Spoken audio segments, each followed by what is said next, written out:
Mulai, Kak. Assalamualaikum warahmatullahi wabarakatuh. Selamat. Selamat pagi teman-teman dan Bapak. Perkenalkan kami dari kelompok 1 yang terdiri dari saya sebagai moderator utama Isman dan rekan saya Haikal Kasipi Marcos atau biasa yang dipanggil Marcos. Nah, pada kali ini dan pada presentasi kali ini kelompok kami akan membahas tentang topik manusia dan kebudayaan. Nah, tidak berlama-lama lagi pada topik manusia terlebih dahulu akan dibahas oleh rekan saya, Marcos. Oke, Marcos, waktu dan tempatnya dipersilahkan. Baik, terima kasih moderator. Jadi saya akan menjelaskan topik tentang manusia. Yang pertama, kita bisa melihat pengertian dari manusia. Jadi, secara bahasa, manusia berasal dari bahasa Latin, yaitu mens, yang berarti berpikir, berakal budi, dan makhluk yang berakal budi.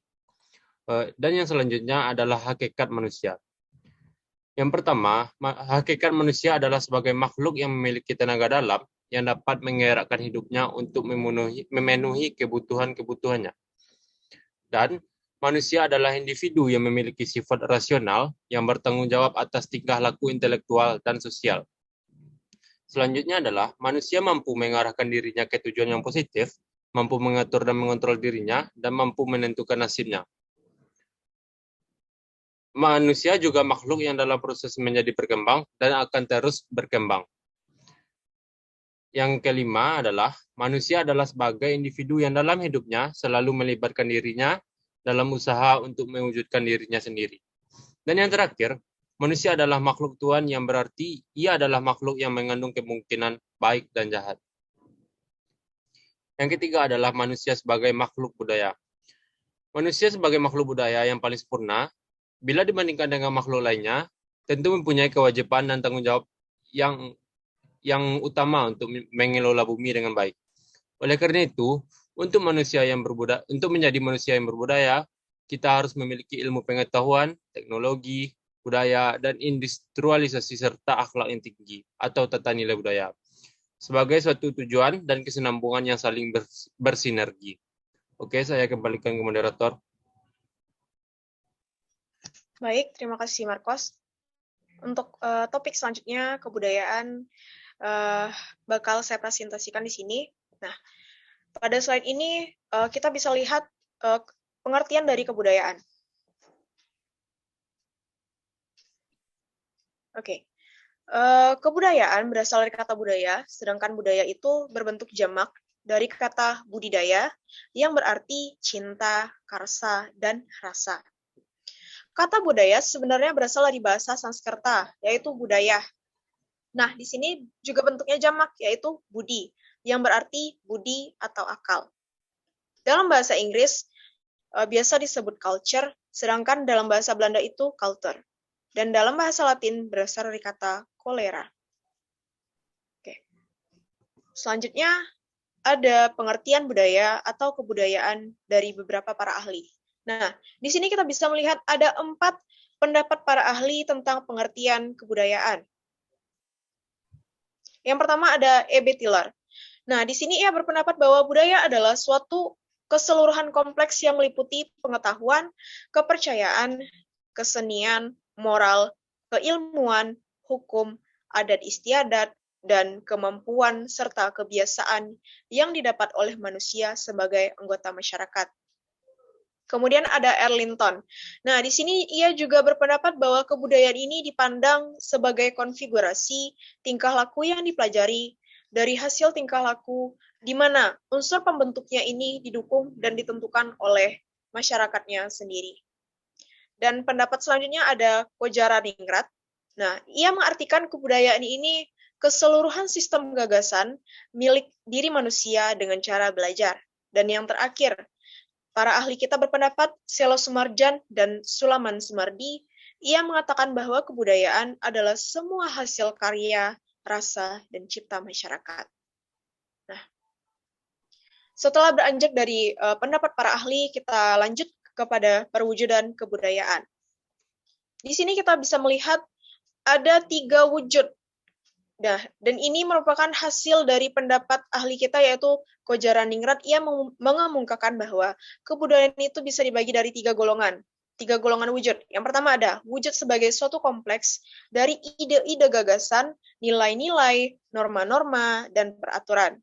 Nah, yang kedua ada wujud kebudayaan sebagai suatu kompleks aktivitas serta tindakan yang berpola dari manusia dalam masyarakat. Nah, dan wujud yang terakhir itu ada wujud kebudayaan sebagai benda-benda hasil dari karya manusianya. Nah, pada selanjutnya yaitu ada penggolongan wujud budaya. Nah, di sini ada dua penggolongan wujud kebudayaan. Yang pertama ada bersifat abstrak. Nah, budaya yang bersifat abstrak ini letaknya ada di dalam pikiran manusia, tidak bisa diraba, tidak bisa didokumentasi. Nah, yang kedua ada budaya yang bersifat konkret. Wujud budaya yang bersifat konkret ini berpola dari tindakan atau perbuatan dan aktivitas manusia di dalam masyarakat yang terlihat secara kasat mata. Nah, setelah selesai pada perwujudan kebudayaan, kita lanjut kepada sistem, unsur, dan substansi kebudayaan. Oke, kita bahas tentang sistem budaya dahulu. Kata sistem ini berasal dari bahasa Yunani, yaitu sistem yang berarti seperangkat elemen-elemen. Nah, yang bekerjanya ini elemen-elemennya bekerja sama secara teratur. Nah, konsep sistem ini ditujukan kepada organisasi, kumpulan, himpunan, organ tubuh, dan lain-lain.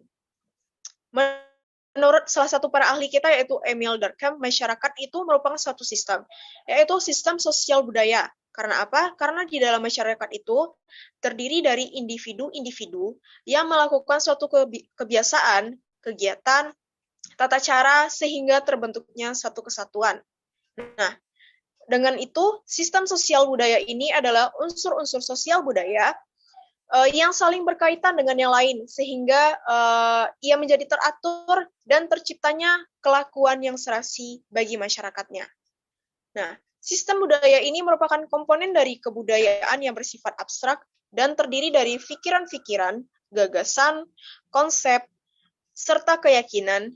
Dan dengan demikian, sistem kebudayaan ini merupakan bagian dari kebudayaan yang ada dalam bahasa Indonesia sendiri dan lebih lazimnya dibuat sebagai adat istiadat. Nah, dalam adat istiadat ini juga terdapat sistem norma, dan disitulah salah satu fungsi sistem budaya ini menata serta menetapkan tindakan-tindakan dan tingkah lakunya manusia. Nah, kita lanjut pada unsur-unsur kebudayaannya. Nah, di sini ada salah satu pendapat para ahli kita yaitu Melville J.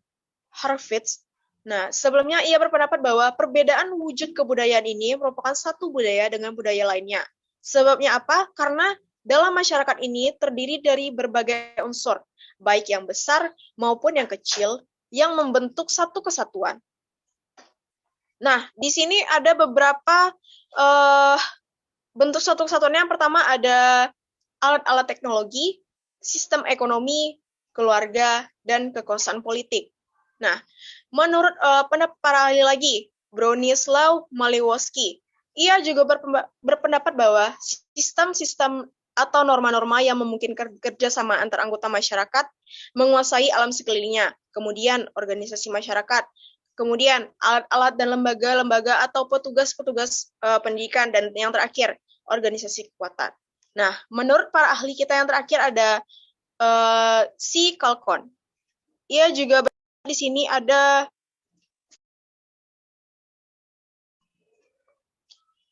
beberapa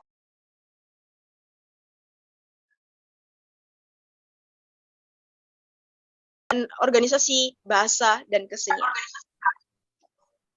Nah, kita lanjut pada topik terakhir, pengaruh budaya terhadap lingkungan.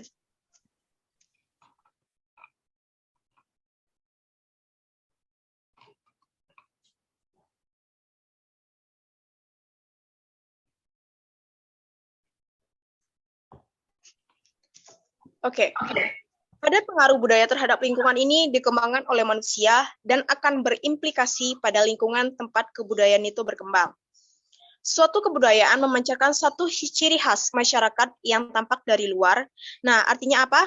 Orang asing dapat melihat kekhasan yang dimiliki budaya tersebut atau kelompok tersebut dengan menganalisis pengaruh dan akibat budaya terhadap lingkungan. Seseorang dapat mengetahui mengapa lingkungan tertentu akan berbeda dengan lingkungan lainnya dan menghasilkan budaya yang berbeda pula. Nah, untuk itu ia menjelaskan perilaku manusia sebagai perilaku budaya dalam kaidah dengan lingkungannya, terlebih lagi perspektif lintas budaya yang mengandung banyak variabel dan saling berhubungan dengan sistem yang terbuka. Nah, pendekatan yang sistematik antara beberapa subsistem yang ada dalam melihat kenyataan lingkungan total yang melingkupi satuan budaya yang ada.